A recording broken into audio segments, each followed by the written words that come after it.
In this edition, we want to welcome in a familiar face. The mayor of Enfield, North Carolina, Mayor Mondale Robinson is joining us today. And Mayor, I do wish it was under better circumstances. We'll give people the backstory first, and then we'll discuss. So here we are. Mayor Robinson, you're joining the bullpen today for what is an exclusive. And I'm sad to see that you went through this, but it's important to tell people about it. A recent discrimination incident experienced by you and several of your comrades here with Black Male Voter Project colleagues in a Citizen Bank in Pittsburgh. Let's play a little bit, and then, as I said, we'll go through it and talk about it. Cop cars all right here. More of my canvases on the inside. He said he got a call from them. Who called you? Nobody but the branch manager. I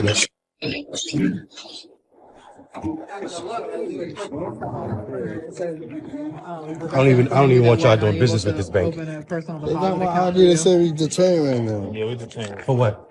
They said, Open an account? Speculation. They said. Hold on. They said y'all out of state opening accounts. yeah, it was. Good. We don't want to open accounts with them. So they need to get your ID back as soon as they finish whatever they're doing. You will never come here again because they saw a group of black men come and open accounts and they had to call the cops. And it's not how we do business. That's not what we're about. So we came down here to do something good. We're not here to be harassed because people are afraid. All type of that. It's weird to me. Weird. We're hearing that word a lot. And there's more before we bring the mayor in for more perspective, more footage, including the initial questioning by officers at the bank. So did you get this? Did your employer send you guys down here to open up an account? We get paid. Some of us don't have bank accounts. Okay. We get paid through, so we came here to open a bank account so we can get paid. Okay. That's all. Who's your employer? The Black Male Voter Project. Okay. Shirt we all have on. All right. So you guys are down here to open up that account. No, we're down here canvassing for a political campaign, the presidential election.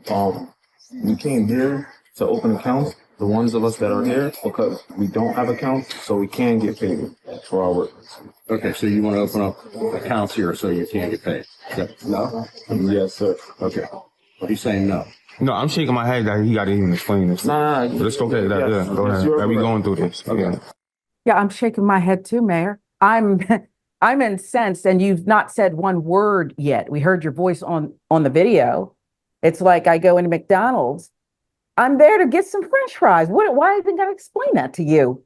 Why are police involved in this, Mayor? You got my blood pressure up already, but explain what you can about this. Yeah, I mean, this is a horrible situation, and looking at this video, these clips, it seemed a lot more tame than what it was when I pulled up my first canvassers that were outside. I didn't realize I had more employees on the inside of the bank because I pulled up. It was already 4 of my employees outside, surrounded by police officers, and there's more footage with that, and they had them blocked in as if they had just tried to rob the bank, and I felt frustrated because I was the one that told people when they came on that we would definitely work to make sure that you have a bank account when you leave this job so that you're not out here without a bank account and asking or having to be given cash whenever you do a service for someone.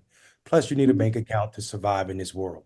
But anyway, even banking with as a black man, a group of black men, and we know what it was because outside, the police officer that I was talking to outside told me a completely different reason than the police officer on the inside told me why they were stopping and harassing my canvassers. On the outside, the police officer told me they were just there because this happens all the time. Whenever a bunch of people from out of town try to open accounts, they come up like this. I asked him, when do a bunch of people from out of town come and try to open an account? And then he tried to change it up and say, well, this is my first time, but I heard they do this often. And then I go inside, the police officer on the inside said, no, it was fraudulent. So I'm asking him what was fraudulent, and he tried to tell one of my canvassers they gave him the wrong social security number, and then the officer that he was talking with said, no, it wasn't him. It was no, that's not what happened. One of the canvassers' a name had been used for he was flagged for identity theft, and the female banker that was in the video told him, hey, you need to lock your credit because you're a victim of identity theft. Pretty She simple. told him that, not the police officers, not the police officers, not me. The banker said, hey, lock your account, call Equifax and lock it as soon as possible because you're a victim of identity theft. So the police officers try to finesse that and try to tell me that that we were committing fraud because my people were opening accounts. And I told them, first, you're gonna give my people their IDs back. They were open accounts at a bank that we shouldn't have been in, that we should never do business in, because the only Black employee there said she knew it was going to be a problem when all those Black guys walked in, because that was the nature of the people in the bank. Every time a Black customer come in there, they send them to her unless those customers have a lot of money. So she already knew who she was working with, but told us that we were the victim, and the police were basically called because it was a bunch of Black men. And this is what people don't understand. Just as this canvasser said in that video, they're actually canvassing for this very exact reason, to prevent Black people from being targeted by police officers just like this. And what was so disgusting to me, that if you would have seen how many police officers were out there, changing, attempting to bank while Black. And by the way, it's the way we do business around the world, but in America, so that you don't have to pay exorbitant fees and go to a check cashing place or whatever else you have to endure. They showed ID. You know who else has been the victim of that? A lot of us, including me over the years, identity theft, whatever. So I lock my credit report. Sometimes I just keep it locked unless I need additional credit. This is pathetic. And I want to know if there's any fallout. I'm so glad, but by now you're trained to do it, to go in rolling. Who exactly called? What was said? I wish we could get the recording of this vile racist nonsense, and any response from Citizens Bank for this travesty. Yeah, I mean, and I think, knowing that what the employee told me, that she's the only person that works with Black customers, they send them to her intentionally. And I think to see what happened to us, and to see what people didn't see in the other footage that we sent over, was the white people in the bank that worked there were just going on about their business. None of them ever stopped and gave a damn about what they had just put these people through. One of my people sent me a text message and said, "I'm still traumatized. I'm nervous." Real talk. And he was the one that was driving the van that was outside, and he had every right to be traumatized, because if you've seen how the police cars were parked around them when I pulled up, it looked like they had just jumped out on them in a strange space. And we're talking about, these are 6 foot, 6'2", 3 Black men, and we got on Black shirts that say Black Male Voter Project, and not a single officer of color pulled up. So they were a second away, in American terms, from being killed for no other damn reason than trying to open a bank account. That's not hyperbole. That's not, oh, Mayor, you're taking it too far. This is what happens. We've seen it. We've done stories on Indisputable. We've talked with people, I'm sure, on the bullpen, who can't even get their own, they have an account and can't even get their own money from banks because of banking while Black. What's the recourse here, Mayor? What can be done? There should be repercussions here. I really believe there must be. But given who pulled up on the scene like some jump out boys and who was in the bank, yeah, of course they were just doing what they do because it is routine to them to disrespect Black people and put their lives in danger. What should be done here? Yeah, I think, right now what we're doing is I'm talking to the attorney to see how do we do a FOIA request for that phone call. I would love to hear that initial phone call. That conversation needs to be heard, because the officer outside told me something different than the officer inside. Plus, I want to have a conversation with the mayor of Pittsburgh about what we went through, because this is absolutely horrible behavior. And if Citizens is a product of Pennsylvania, and this is how you treat Black people, I damn sure need to be telling Black people in Pennsylvania not to be banking at Citizen, because this behavior, where you can hold our money and make money off our money and then treat us in this manner, is absolutely disgusting, and it's a thing of the antebellum times. No, sir. And I'm tired of the okie doke. We're not stupid. We know why you rolled up deep to the bank, because innocent, doing good work, actually. That's probably the real crime too, is part of it, is the shirt you were wearing.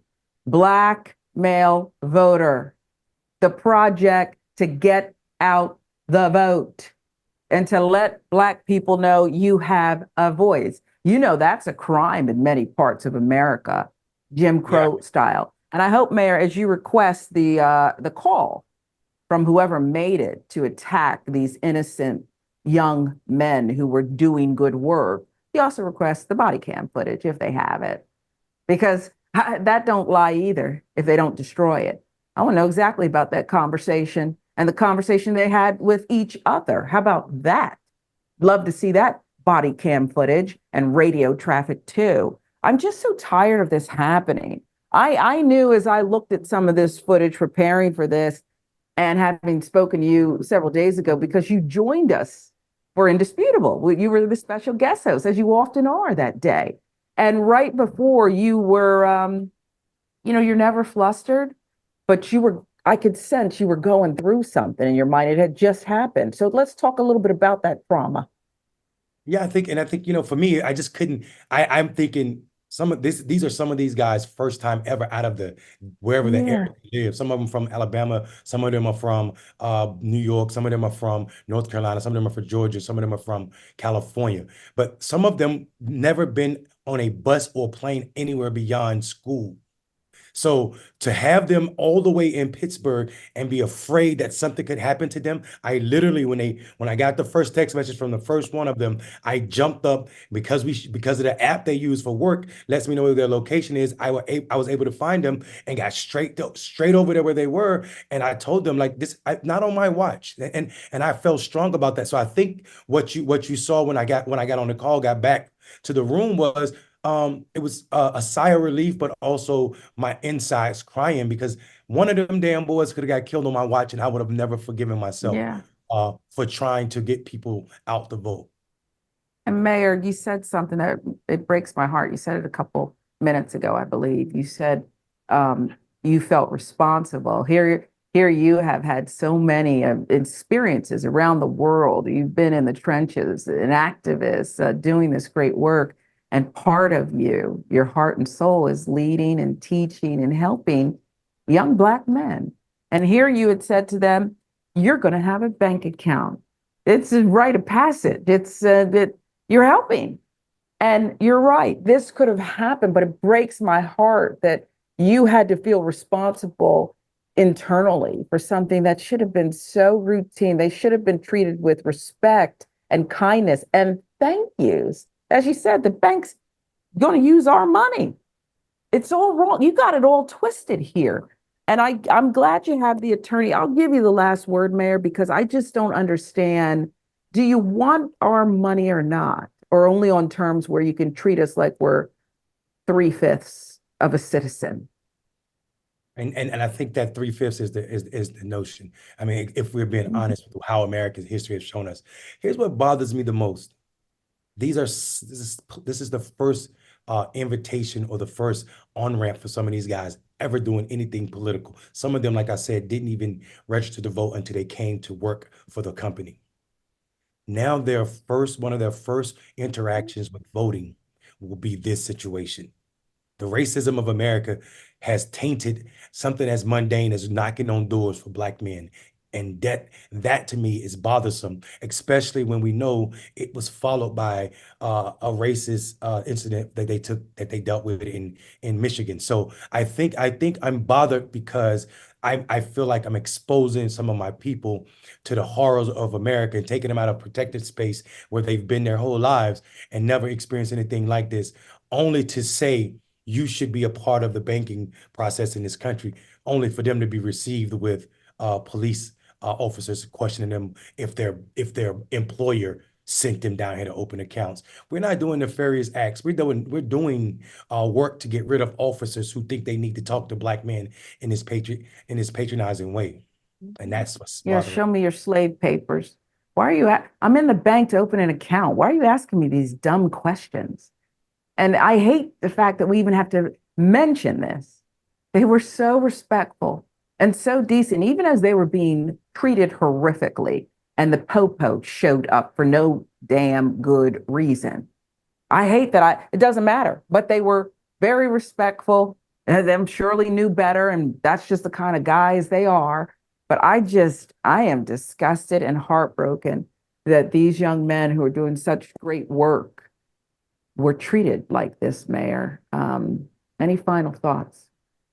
Yeah, I mean, listen, I think people think Black Male Voter Project is just a voting organization. These guys are a part of what we call our canvassing brigade. We take Black men from different spaces all over this country and try to introduce them into community, brothers all over the country doing and living in a way that is very similar to theirs. And what we're trying to do is tear down this idea that geography are the boundaries that define community. When your lived experience are similar to people, you should be considering those people as part of your community. So this is part of what this experiment is. But what it's muddied by is all of America's long, nasty history and long suffering and high tolerance for Black men suffering. And I think people forget that, the communities and the barriers that we're trying to break down are those things that lead brothers to gangs and participating in underground economies, because these brothers would have never had this run-in with the interaction if they was doing something nefarious where they didn't need to put their money in an account.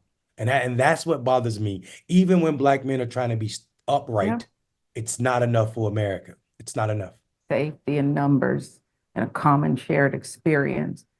I am honored that you share the story here exclusively on the Bullpen, Mayor. We thank you for your service, your good work, and please, I hope they won't quit, although they have every reason to say, I didn't sign up for this, but please send our best to them. Mayor Mondale Robinson, the Honorable Mayor of Enfield, North Carolina, Black Male Voter Project.